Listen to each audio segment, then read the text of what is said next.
Hi, I'm Steve from skis.com, and we are in one of our shops here today, and we're going to talk about the differences between skis. As you can see from the wall here, there's a dizzying array of varieties of skis out today, and often it can be confusing to the average consumer which one is right for them. But after this video, I think you'll find that there really are specific differences between skis that you can tell yourself and be able to pick the right one for you. Okay, first, we're going to talk about the different types of skis. There are basically four categories of skis. Those are all mountain, twin tip skis, backcountry or powder skis, and racing skis. The most popular categories of skis are the all mountains. And the all mountain skis really fall into two camps. Your narrow-waisted skis, which are considered more carving skis, and your wider-waisted skis, which are more considered mid-fats. Your narrow-waisted skis will typically have waist widths of between 68 and 75 millimeters. These skis are ideal for ice conditions, groomers, hard pack, and a little bit of snow. The mid-fat skis that I have in my right hand are designed for more all-around conditions. They'll be fine in those conditions, but they'll also be able to ski in heavier powder, heavy loose powder, crud. Because they have a wider waist, they're able to get on top of the snow and get you over the stuff rather than sinking down into it. The next category we have are our twin tips. Twin tip skis are skis that are curved up on the tip and curved up on the tail. These are the skis that become very popular these days, particularly with young people. They're what have brought a lot of people actually back from snowboarding back to skiing. Again, the twin tip category also kind of divides into two categories: the park and pipe skis and the all mountain twins.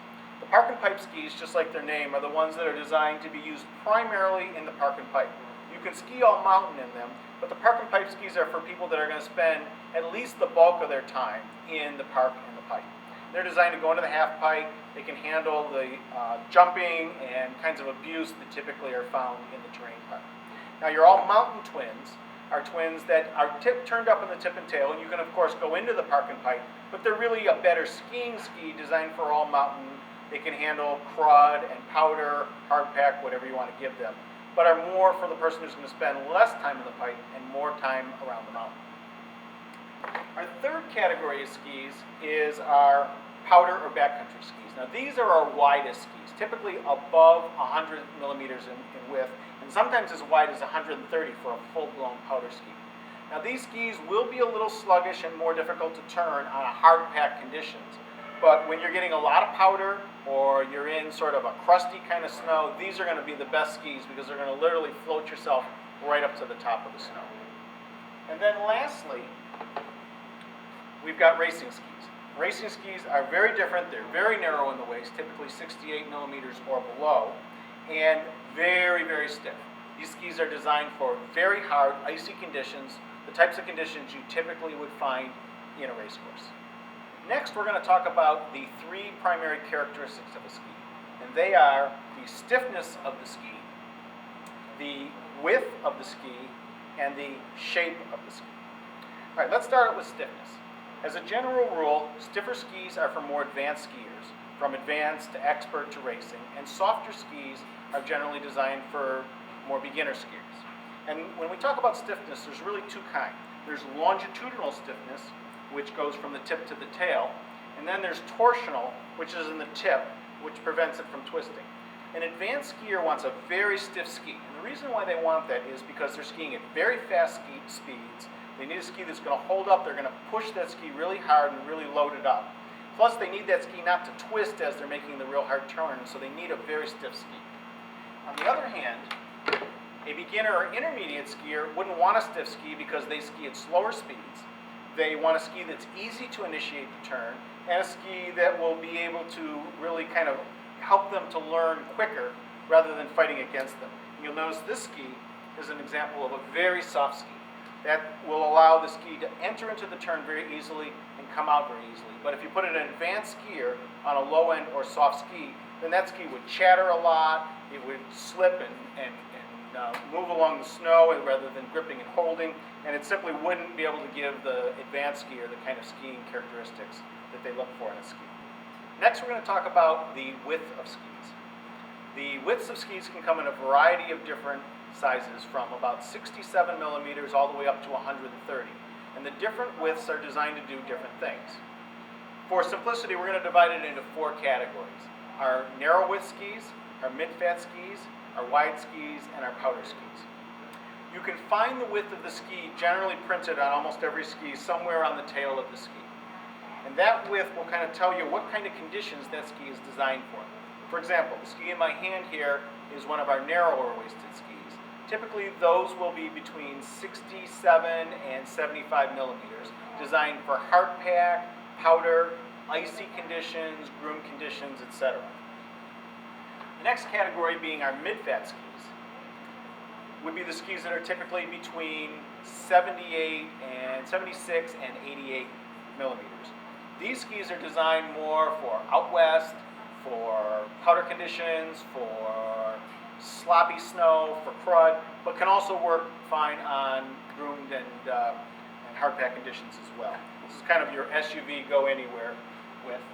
Next category are your backcountry skis, or your wider skis, typically 90 to 110. It's not a full-blown powder ski. You can ski it on a normal slope, but it's going to be a little sluggish. But when you're in the kind of conditions like between the trees, or off-piste, off the mountain, or where there's just a big dumping of snow that day, these skis are going to get on top and flow. And our last category is our powder ski. This is the widest of all skis. This one's 128 millimeters, typically as much as 130. Not only are the skis super wide, but they're also rockered, meaning the tip and the tail actually curve up to help float that ski above the powder. The third characteristic of skis are their turning radius. Skis are designed to turn in short, medium, and wide radius turns. And the way you tell is most skis will have a few numbers printed somewhere on the tail or side of the ski. In this case, this one has a 121 tip, a 72 waist, and a 100 millimeter tail. And what that means is that it gives the ski a shape that gives it a 15-meter radius turn. That's actually printed right on the ski as well. So this ski has a 15-millimeter radius turn. And here's what that means. When you take this ski and put it on edge and apply weight, the ski creates an arc, and that arc naturally wants to turn. That turn will create a circle, if just allowed to turn as natural, of a radius of 15 meters.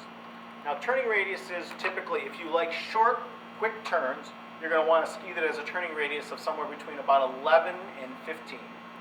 If you want long, wider turns, you typically want a ski that's about 17, 18 or higher. And if you're the kind of person that kind of likes to go everywhere, do every kind of turn, somewhere between 15 and 18 would work perfectly for you.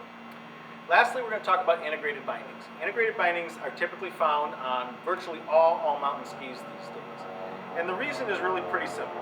There's a few advantages of them, but the primary advantage is on a shaped ski, when the ski flexes, that's what gives it its turn radius or its arc, as we discussed earlier. But the problem is that when you put a boot in the middle of the ski, what happens is you create a dead zone in the middle of the ski. That allows the tip to flex and the tail to flex, but the middle of the ski where the boot is a dead zone, and so you don't have a true flex. So you get this curve, flat, curve, which is not ideal for having the characteristics of the ski maximize their turning potential, which is a fancy way of saying making the ski work properly. So, what they did with integrated bindings is they pre-mounted them on the ski, which is good because you don't have to drill holes and stuff like that. But the primary reason they're on there is because when the boot is inside the binding and the ski flexes, the bindings actually float, or actually move back and forth from side to side, allowing that ski to flex evenly between the tip, the tail, and the waist. Okay, to wrap up, we covered the different categories of skis, the primary characteristics between skis, the difference between men's and women's skis, and what integrated bindings do. With this information, it really should give you an idea of what is the difference between skis. And all that kind of information is generally listed on the product pages of our website, so you can actually figure out which skis fall in which categories. But if you're still a little confused, or to make sure that you pick the right ski, I recommend you watch the next video, which is how to select a ski. And that will really help you ask yourself some questions to sort of dial in which ski is right for you. And once you've done that, I think you'll find selecting the right ski is actually very easy.